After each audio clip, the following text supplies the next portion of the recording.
इस कॉलेज के यशस्वी प्राचार्य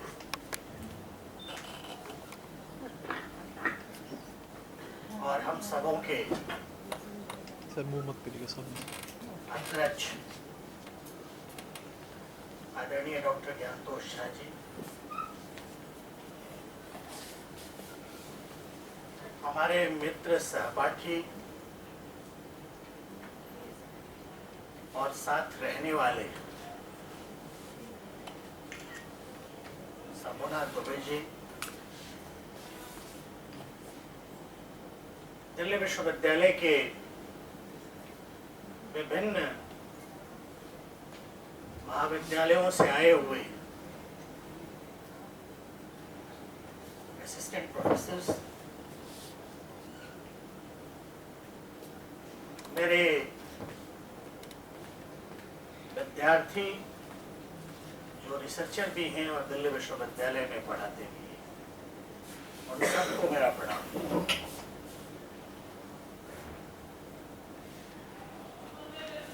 भला हो आपने मुझे सीसीएस लागू होने से पहले बोलने के लिए बुलाया।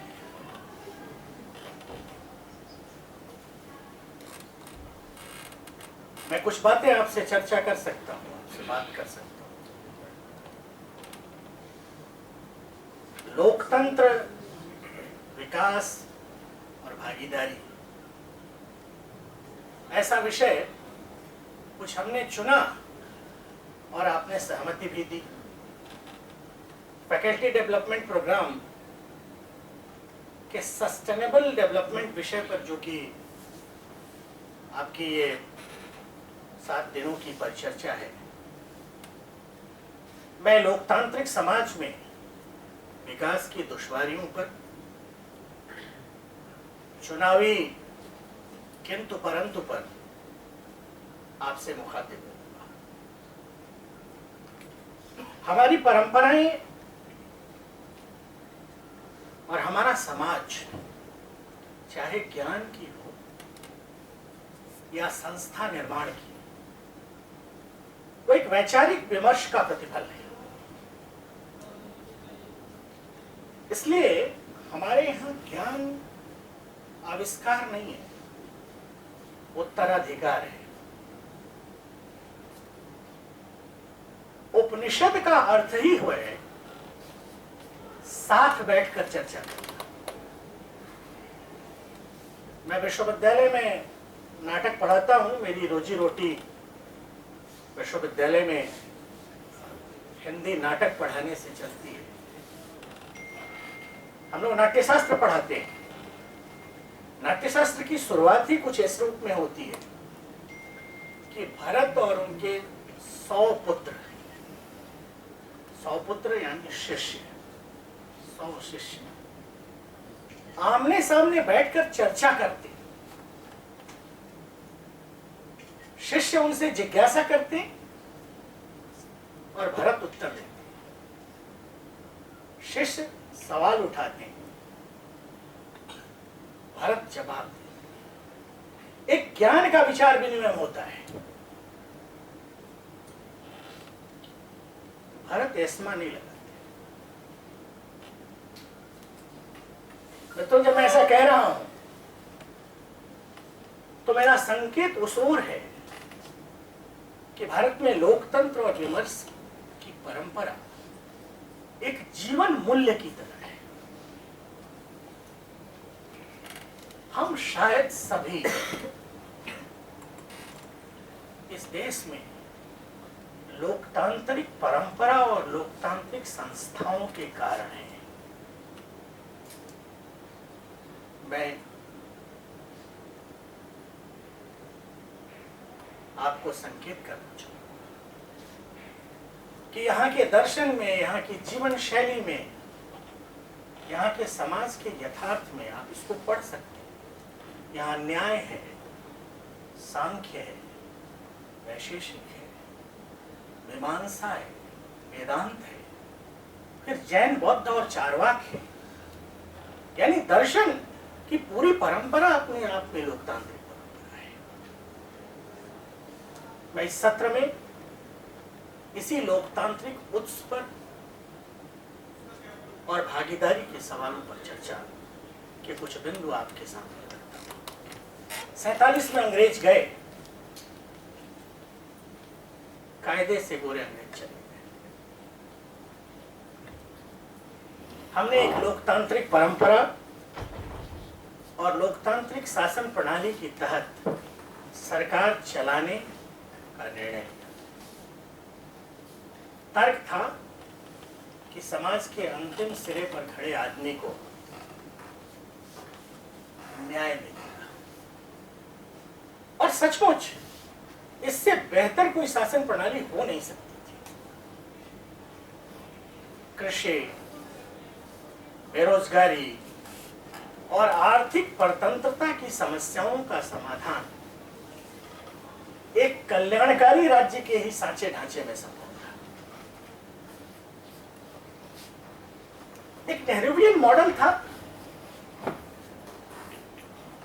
वो एक गुलाब लगाए हुए मॉडल था। बड़े बांध और बड़े कल कारखाने इसी मॉडल की उपज थी। विश्वविद्यालय, न्यायपालिका और सत्ता के तमाम प्रकल्प शक्ति केंद्रित वैचारिकी की उपज थी। अगर मैं थोड़ा सा पॉलिटिकल हूं, यानी वामपंथ की शब्दावली का इस्तेमाल करूं,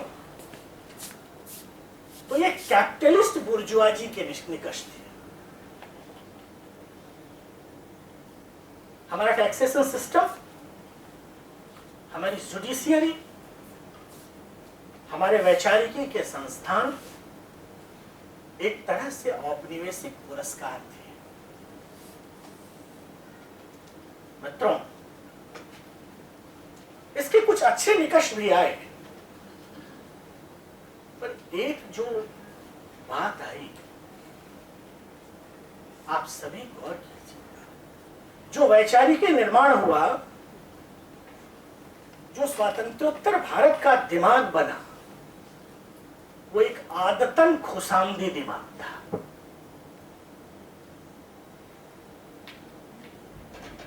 एक आर्गुमेंटेटिव इंडियन का दिमाग वो नहीं था।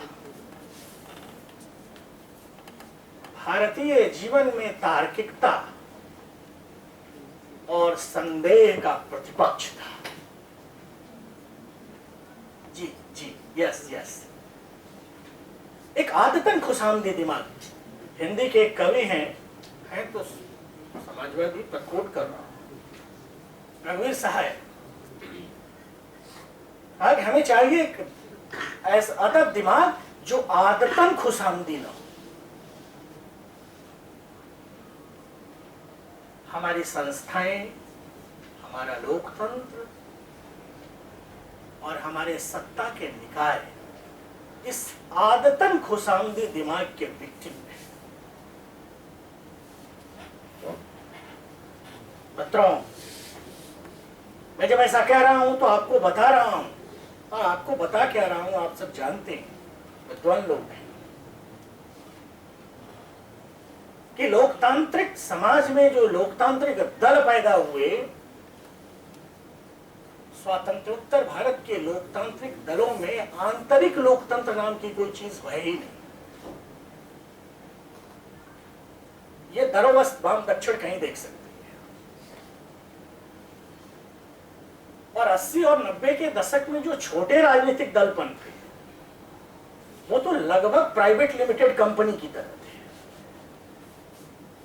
वहां एक सीईओ होता था और वो सीईओ लोगों को एम्प्लॉय करता था, और वो प्रश्न का तो सवाल ही नहीं करता था। आप गौर कीजिए, यह पश्चिमी किस्म के सामंतवाद, मैं फिर जोर देकर कह रहा हूं कि पश्चिमी किस्म के सामंतवाद और पूंजीवाद का ज्वाइंट प्रक्रम था। हम आपको पैसे दे रहे हैं, आप नायक नहीं हैं, हम जब चाहें आपको नायक बना सकते हैं। आप ABCD हैं, आपको सिंबल देंगे, आप माननीय बनिए, और आप माननीय बनिए तो आप मेरी बात कहिएगा। वो जितने माननीय स्वतंत्रोत्तर भारत में पैदा हुए, ये सब के सब आदतन खुशामदी दिमाग की उपज थे। मित्रों, मैं कई बार कहता हूं कि हमारे लोकतांत्रिक दल पश्चिमी सामंतवाद के कुकुर मुत्ते की तरह है। दरअसल अगर हमारे समाज को आप देखें और हमारे समाज के निकायों को आप देखें, तो हमारे समाज के निकाय कभी सत्ता केंद्रित निकाय रहे नहीं। पूरी परंपरा समाज केंद्रित रही है। एक राजा है, राजा राज शासन चला रहा है, जो निर्देशक है वो राज सत्ता से बाहर बैठा है, जंगल में बैठा हुआ है। वो ऋषि है, वो एक आर्ष परंपरा है। राजा गाहे बगाहे आर्ष परंपरा से सलाह लेता है। मित्रों, मैं बार बार कह रहा हूं कि जिस आइडिया ऑफ इंडिया, जिस भारत बोध को हमने अपनी परंपरा में पाया था, वो आइडिया ऑफ इंडिया सहभागिता की अवधारणा है, एक पार्टिसिपेटरी मोड है। हमारा जीवन विक्ट्री के लिए नहीं है, हमारा जीवन विजय के लिए नहीं है, हमारा जीवन सहभागिता के लिए है। और यही कारण है कि हमने राजनीतिक उपनिवेश नहीं बनाए। जावा, सुमात्रा, मलाया, कोरिया, जापान, हमने जाकर कोई सत्ता स्थापित नहीं की, हमने मन बदला, हमारी वैचारिकी वहां गई। हमारे लिए सत्ता राजनीतिक संस्थानों से और सत्ता निकायों से बाहर थी। यही कारण है कि द अदर जैसी अवधारणा पूरे भारतीय परंपरा में कहीं नहीं है। ऐसा नहीं है कि आप इस पुस्तक को नहीं मानते तो आप वध के काबिल हैं। नहीं, मैं अपने घरों में रहता हूं, मैं हनुमान जी की पूजा करता हूं, मेरी पत्नी दुर्गा की पूजा करती है, मेरा बच्चा किसी की भी पूजा नहीं करता और सब मिलकर हम हिंदू हैं। एक परंपरा रही है, अपने से बाहर को बर्दाश्त करने की परंपरा। आप कहेंगे कि हमने जो विकास के मॉडल दिए हैं उसमें असहमति को बर्दाश्त करने की परंपरा रही नहीं, बची नहीं। स्वतंत्रोत्तर भारत में कभी नहीं बची। और यही कारण है कि जब आप बड़े बांध बनाते हैं, आप नदियों को के धार को मोड़ते हैं, तो जो प्रभावित लोग हैं वो आपको विलेन नजर आते हैं। आप उनके स्वर को कुछ इस रूप में स्वीकारते हैं कि ये विकास विरोधी है। ऐसा नहीं होना चाहिए। मित्रों, हमारा समाज आनुभद्रा हरित्वा यंतु विश्वतः, विश्व के सभी भागों के उदार विचार रखता है। ऐसा सोचने वाला और ऐसा मानने वाला समाज रहा है। लेकिन एक दुश्वारी रही स्वतंत्रोत्तर भारत की, और वो दुश्वारी है, वो दुश्वारी विकास की भी रही है। वो दुश्वारी है चुनाव। चुनाव आपको जीतना है तो आपको वोट बैंक बनाना। वोट बैंक बनाने के लिए आपको समाज को टुकड़ों में बांटना होगा, एक कृत्रिम किस्म की अपेक्षाएं पैदा करनी। आप विचार कीजिएगा, सेकुलर, नॉन सेकुलर, अल्पसंख्यक, बहुसंख्यक, अगड़ा, पिछड़ा, दलित, गैर दलित, महादलित, अति पिछड़ा जैसी जो चीजें भारतीय समाज में एक राजनीतिक वैचारिकी के रूप में आई हैं, वो बहुत कुछ दबाव हमारे चुनाव का रहा है। मित्रों, इस पूरी प्रक्रिया में आइडिया ऑफ इंडिया गायब हो गया। आइडिया ऑफ इंडिया गायब हो गया तो भारत से जुड़े हुए सरोकार भी गायब हो गए। औपनिवेशिक सोच ने उत्पादन के संबंधों को, मानवीय गरिमा के प्रश्न को, पंचायती प्रणाली को अपनी गिरफ्त में लिया। चिंतन की जिस परंपरा पर यह समाज केंद्रित था, उस सर्वसमावेशी परंपरा का एक किस्म से निगेशन है। याद कीजिए शांति मंत्र। आप सब लोग अपने घरों में शांति मंत्र पढ़ते होंगे। शांतिरापः, शांतिरोषधयः, शांति वनस्पतयः, शांति विश्वदेवा, शांति ब्रह्म, शांति सर्व शांति, शांतिरेव शांति, सामा शांति। यानी अपनी जड़ चेतन की सामूहिकता और उस सामूहिकता के साथ विकास की गति में आगे बढ़ना, एक संवाद बना रहे। विकास एकांगी नहीं हो सकता है। एकांगी विकास कैंसरस होता है। ग्रोथ कैंसरस है। जैसे शरीर का कोई एक अंग बढ़ने लगे, एक बीमारी है श्रीमान। समाज का सर्वांगीण विकास ही उसे स्वस्थ बनाता है। बुरा मत मानिएगा, औपनिवेशिक विकास की अवधारणा ने हमारे समाज को कैंसरस बनाया।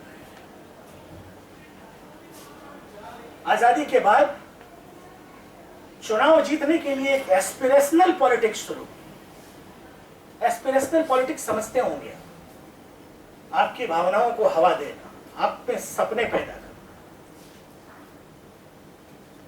और उन सपनों की सवारी करना। एक सपने बेचने का खेल शुरू हुआ। एस्पिरेशनल पॉलिटिक्स की एक कैजुअलिटी होती है, उसको डिलीवरी देनी। अगर आप डिलीवरी नहीं देंगे तो वो सुसाइडल मोड में चली जाती है। आप उसके खुद विक्टिम हो जाते हैं। जनता राजनीतिक दलों और उनके वादों पर भरोसा करती रही, और जब ये दल और व्यक्ति सत्ता में आए तो हुई बरसात, तो बरसात ने दिल तोड़ दिया। एक शब्द है स्टेट क्राफ्ट, राज कौशल, सुराज कौशल। दुख के साथ कहना है कि स्वातंत्र्योत्तर भारत के राजनीतिक दल स्टेट क्राफ्ट को लैक करते हैं। राजनीतिक नारे को शासन की प्रणाली में बदलना, ये बड़ी बहस है कि विचारधारा और सत्ता के बीच क्या संबंध हो। राजनीतिक नारे को शासन की प्रणाली में बदलना एक कठिन और दुष्कर कार्य है। जैसे चुनाव में आप कह सकते हैं कि गरीबी हटाएंगे, काला धन लाएंगे, समाजवाद फैलाएंगे, पर जैसे ही आप सत्ता में आते हैं तो शासन की दुश्वारी आपके हाथ पांव फूलने लगते हैं। चुनावी प्रेम विवाह सत्ता में आते ही तलाक में बदलने लगता है। मित्रों, अगर आप मुझे थोड़ी सी छूट दें, मैं जानता हूं कि आपके मन में प्रश्न होंगे और उन प्रश्नों पर मैं चर्चा करने भी आया हूं। आखिर आपके यशस्वी प्राचार्य ने दिहाड़ी तय की है तो चर्चा तो करना ही है। इस स्वराज कौशल या स्टेट क्राफ्ट का अगर एक शब्दों में सर्वोज्वल उदाहरण है तो है राम राज्य। राम राज्य एक थियोक्रेटिक स्टेट नहीं है, एक पांथिक राज्य नहीं है, अपितु एक मूल्य नियंत्रित राजधर्म है, या nation with moral values. Gandhi ने इसको समझा था, इसलिए गांधी का पूरा चिंतन एक आदर्श राज्य का चिंतन, विकास और समाज के अंतिम सिरे पर खड़े हुए व्यक्ति के साथ न्याय करने का चिंतन राम और राम राज्य जैसे शब्दों में आता है। वहां अधिकार स्वायत्त नहीं है, दायित्व के प्रश्नों से मुक्त अधिकार की कोई अवधारणा नहीं है। वहां भोग त्याग के साथ है, तेन तक्तेन भुंजिता। मित्रों, गांधी, पटेल, सुभाष बोस जो हमारे स्वतंत्रता के नायक रहे, ये कोई घुरऊ कतवारू मंगरू नहीं थे, सब बार एट लॉ बैरिस्टर लोग थे, संपन्न परिवारों से आते थे। पर जब उन्होंने सार्वजनिक जीवन को चुना तो त्याग को चुना। और यही कारण है कि हमारा पूरा समाज भोग के मूल्यबोध पर आधारित समाज नहीं है। आज भी हमारे समाज में भोगवादी से ज्यादा प्रतिष्ठित त्यागी है, जो त्याग करने वाला है। त्यागी मतलब त्याग करने। मित्रों, दुनिया की बड़ी लड़ाइयां संचय की लड़ाई, भोग की लड़ाई।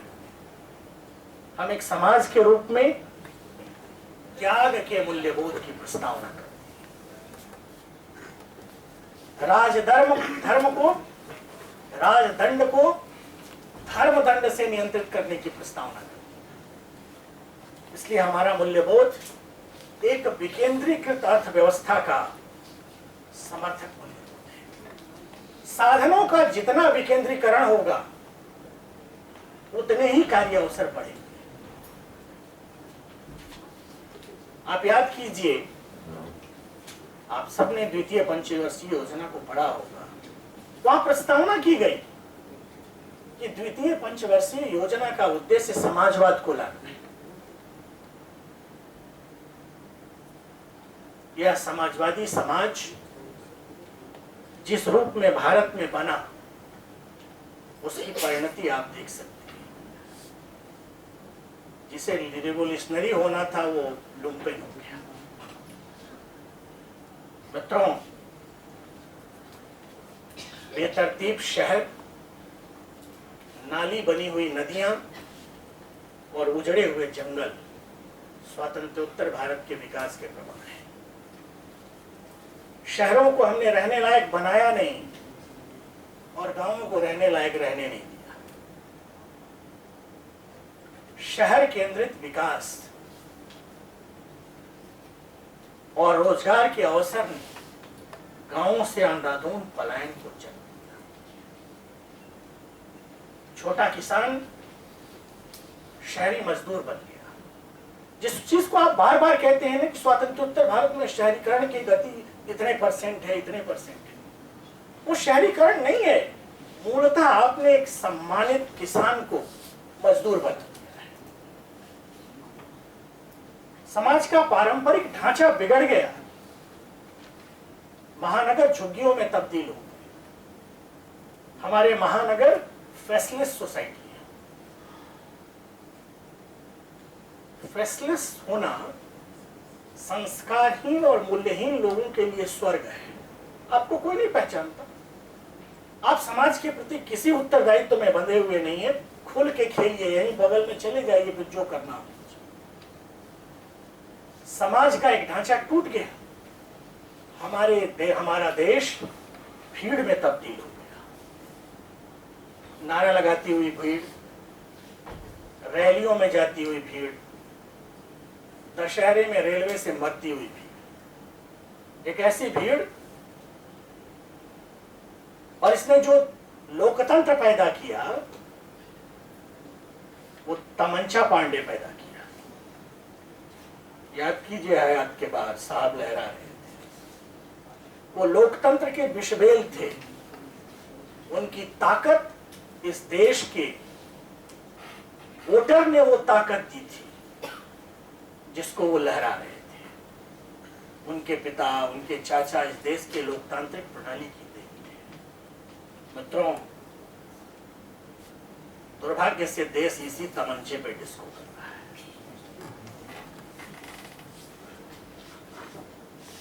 राजनीतिक लोकतंत्र की कोई भी कोशिश आर्थिक लोकतंत्र के बिना संभव नहीं है।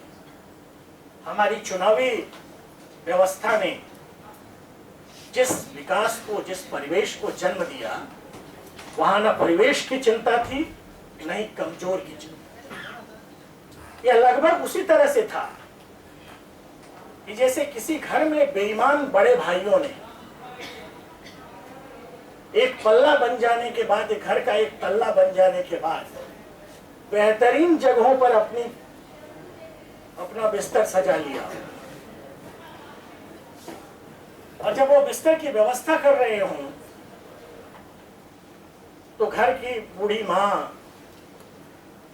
घर का छोटा भाई या घर की बहन उस घर में कहां रहेंगे इसकी कोई चिंता नहीं करती थी। जब लोगों ने सवाल उठाए तो उन्होंने कहा कि राम जी जैसे सबकी चिंता करते हैं, आपका भी। इस देश में आजादी के बाद कुछ ज्यादा ही आजाद लोगों की एक पीढ़ी है जो लोकतंत्र के अवशिष्ट पर पनपी हुई पीढ़ी थी। मित्रों, यह व्यक्ति केंद्रित विकास था, यह विकास की साझेदारी नहीं थी। इस लोकतंत्र ने 5 साल में सिर्फ एक दिन आपसे पूछा कि आप कैसे हैं। 4 साल 11 महीने 29 दिन रायसीना से कोई पूछने नहीं आया। जब आप पूछने नहीं आएंगे तो बस्तर के लोग, जहानाबाद के लोग अपनी आवाज तो कुछ और ढंग से आपको सुनाएंगे, और जब वो आवाज आएगी तो आप परेशान मत हो, फिर हाय तौबा मत जाएगी। आपने पूरे लोकतांत्रिक व्यवस्था में हाशिए पर खड़े आदमी की आवाज सुनने की न तो कोई व्यवस्था की और न ही सुना। आपने एक लोकतांत्रिक पाखंड पैदा किया, और 90 के बाद तो कुछ एक और ही खेल आया, एक आवारा पूंजी आई। वर्ल्ड बैंक ने जैकलिन फर्नांडिस ने, जैकलिन कैनेडी की बीबी, John F Kennedy, Kennedy America के राष्ट्रपति, कैनेडी को गोली मार दी गई। जब कैनेडी को गोली मार दी गई उसके कुछ दिन बाद जैकलिन ने शादी कर ली। अमेरिकी बौद्धिक समुदाय में एक बावेला मचा कि जैकलिन ने शादी क्यों कर ली। प्रश्न भी उछले कि भाई अमेरिकी समाज रोज शादियां करता है और तोड़ता है, जैकलिन ने कर ली तो क्या। जवाब आया कि हम अपने जीवन में चाहे जैसे हों, जैकलिन फर्स्ट लेडी है। जैकलिन कैनेडी परिवार लगभग अमेरिका का वैसा ही परिवार है जैसे भारत में नेहरू गांधी। हम अपने जीवन में चाहे जैसे हों, हमारा नायक ऐसा नहीं होगा। जैकलिन फर्स्ट लेडी है। मित्रों, पतिलाल जी ने जो सवाल उठाया वो एक बड़ा सवाल है, वो एक नायकत्व का सवाल है। आप अपने समाज में कैसे नायक चाहते हैं? देखिए, जब कोई टीएन शेषन निकल कर आता है, जब कोई खैरनाथ निकल कर आता है, कोई जब अल्फांसो निकल कर आता है, अचानक पूरा देश उसके पीछे हो गया। वो क्या है? वो नायकत्व की प्यास है। दिल्ली में भी हुआ, लाखों लोग रामलीला मैदान में आ गए। हो रहा है। वो इस बात की प्यास है कि एक नायक की इच्छा मरी नहीं है, और ये इच्छा, भारतीय समाज की जो ये इच्छा है, वो हम में भरोसा पैदा करती है कि चाहे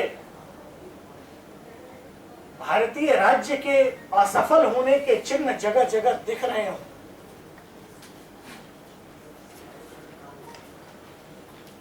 चाहे अंधियारा कहीं कहीं छाया हुआ हो, चाहे अपराधियों में एक नायकत्व बनाने की कोशिश हो रही हो, पर अंततः एक समाज के रूप में हम मरे हुए लोग नहीं। अंधियारा छटेगा, सूरज निकलेगा, और यह जो इच्छा है, यह इच्छा नायकत्व के बचे रहने की इच्छा है। इसीलिए खलनायकों से हम जितना काम ले लें, कभी कभी उनकी ठकुर सुहाती भी कर दें, पर खलनायकों के नाम पर अपने बच्चों के नाम नहीं रखते। शायद ही कोई आदमी होगा जो अपने बच्चे का नाम रावण रखता होगा, या रावण न भी कहें तो नायकत्व की इच्छा से मुक्त कोई परिवार और व्यक्ति शायद नहीं होगा। अगर होता तो जो तमाम समयों पर किसी सेशन खैरनार या अल्फांसो के पीछे लोग चले जाते, वो नहीं जाते। मेरा भरोसा भारतीय समाज की इस जिजीविषा में है, और हम सभी उस समाज के हिस्से हैं, और ऐसे भी आशावाद इस भूमि का मूल्यबोध है। इसीलिए हम लोग जिनको नहीं भी पसंद करते हैं, उनको भी अगले जन्म में चांद से मांगते और कहते हैं कि इस जन्म में तुम मुझे भले सता लो, अगले जन्म में तुम फलाने हो। एक भारतीय होने की यह इच्छा और यह दृढ़ निश्चय कि ठीक है, अभी खलनायकत्व तो आया है, पर एक दिन नायकत्व तो भी आएगा, एक समाज के रूप में हमारे बचे रहने का प्रतीक है। शायद इस बात को इकबाल ने पहचाना था, इसलिए कहा कि यूनानो में रोमा सब मिट गए जहाँ से, कुछ बात है कि हस्ती मिट, यही होगा।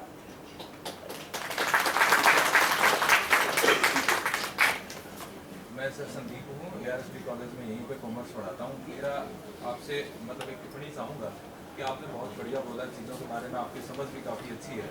आपने बताया कि अंधेरे से उजाले की तरफ हम आएंगे, और हम सिविलाइजेशन की, अपनी सिविलाइजेशन की बात करते हैं, लाखों साल पुरानी सिविलाइजेशन की बात करते हैं। आपने स्टेट वर्सेस स्टेट के अभी एग्जाम्पल दिए। मैं आज भी पूछता हूँ कि हम 70 साल के बाद, देश की आज़ादी के बाद, स्टेट विद इन स्टेट की अवधारणा क्यों अराइज होती है कि जब डेमोक्रेसी की भी बात करते हैं, हम बात करते हैं कि हम दुनिया का सबसे बड़ा डेमोक्रेटिक कंट्री है, और हमें इलेक्शन के टाइम में इनाम और धारा 370 ये सब आडंबर क्यों याद आते हैं? और जो पुंगा पंडितवाद है इस देश के अंदर, जो कमेरे वर्ग को, जो इस देश का मूल निवासी है, जो इस पॉपुलेशन का 85% है, आज भी हम उसको सिस्टम से इतना पीछे कब तक धकेलते रहेंगे? और इन सब को धकेल के आप अपनी डेमोक्रेसी को किस मायने में मजबूत करेंगे? संदीप जी का आभार। संदीप जी की चिंता देश को लेकर, समाज को लेकर, एक निवेदन है।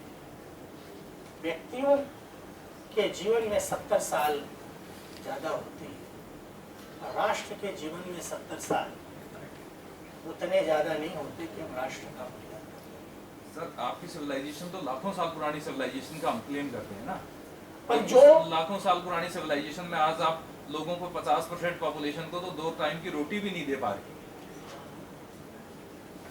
जो कमियां एक राष्ट्र के रूप में, एक वेलफेयर स्टेट के रूप में हमारी रही हैं, वो शायद हमारे लिए सोचने का विषय है। मैं उन कमियों से को नजरअंदाज नहीं करता, पर मेरा एक भरोसा है, और वो भरोसा है पूरा हिंदी नवजागरण और भारतीय समाज। देखिए, मैं जिस पट्टी से आता हूँ हिंदुस्तान के, ये उत्तर प्रदेश और गंगा की जो पट्टी है, इसमें पॉलिटिकल रिफॉर्मेशन के बहुत सारे मूवमेंट होते हुए हैं, सोशल रिफॉर्मेशन का कोई मूवमेंट नहीं हुआ। इसलिए यहाँ आपको पॉलिटिकली बहुत फॉरवर्ड लोग और सोशली बहुत बैकवर्ड लोग मिलेंगे इस पूरे बेल्ट में। यानी इस पूरे बेल्ट का यह भी महत्व रहा है कि देश का कोई भी बड़ा नेतृत्व बिना इस क्षेत्र में आए हुए राष्ट्रीय नहीं होता। एक नेशनल पर्सपेक्टिव यही समाज देता है। मैं इस समाज के उदाहरणों से, आत्मावलोचन का भाव, समाज तब नहीं मरता जब समाज में समस्याएं हो, समाज तब मर जाता है जब आत्मावलोचन का भाव मर जाता है। एक सेल्फ क्रिटिकल होना, आत्मावलोकन करते हुए अपने समाज की कमियों का मूल्यांकन करना, जो संदीप जी की चिंता है, भारतेंदु की चिंता इस 1930 के आसपास रही। भारतेंदु का बलिया वाला भाषण पढ़िए, लगभग यही बात कह रहे हैं। पर हमारे समाज में जो कमियां हैं, जो समाज के अंतिम सिरे पर खड़ा हुआ आदमी है, उसके सत्ता की हिस्सेदारी की बात है, 2 जून की रोजी रोटी की बात है, समाज में जाति के आधार पर अगड़े पिछड़े की जो बात है, एक सचेत समाज के रूप में हमें इसको सोचना होगा। और शायद खुले मन से हम बातचीत कर रहे हैं, वो इस बात का प्रतीक है कि हम सोच रहे हैं। शायद आज से 100 साल पहले ऐसी बातें हम नहीं कर सकते। हमने इस बात पर बातचीत करनी शुरू की है। एक समाज के रूप में हमारे प्रौढ़ होने का सूचक, वैचारिक रूप से हम ग्रो कर रहे हैं। पहले आती थी हर एक बात पे हंसी, अब किसी बात पे नहीं आती। मैं फिर कहूंगा संदीप जी, माना अंधेरा घना है और दिया जलाना कब मना है। आप में से ही कोई ऐसा व्यक्ति निकलेगा जो इन चीजों को एड्रेस करेगा। हमारे समाज में और हमारी संस्थाओं में ये संवेदनशीलता धीरे धीरे आ रही है, तो वो इन चीजों को एड्रेस कर, जो नहीं हुआ उसका मूल्यांकन करना और जो बेहतर हो सकता है उसके लिए कोशिश करना, यही नैतिक जिम्मेदारी हो सकती है। आपने आपकी टिप्पणी पर मेरी राय ये है। धन्यवाद मित्रों। संदीप जी ने और बत्तीलाल जी ने एक रोशनी दे दी और मुझे कम से कम इस बात के लिए एहसास दिलाया कि मेरी बात कहीं तो पहुंची है। आपका आभार।